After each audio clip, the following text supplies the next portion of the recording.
Can you add discounts to Google Smart Shopping campaigns, or is it done via the product feed?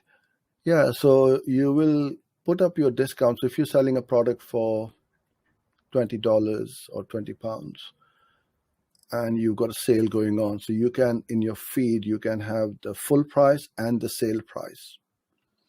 I just did a video with Data Feed Watch as to how to optimize the feed. That should go live in a day or two. So keep an eye out on the channel, and it will show you how you can quickly and effectively optimize your feed so that your feed is 100% and Google knows what you're selling. So if it's a phone, if it's a t-shirt, if it's glasses or whatever, it will know what it is exactly.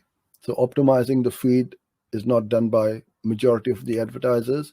They just link the Shopify or the backend of the website to Google Ads, but you got to optimize it in the middle, and that's where the tools like Data Feed Watch come in.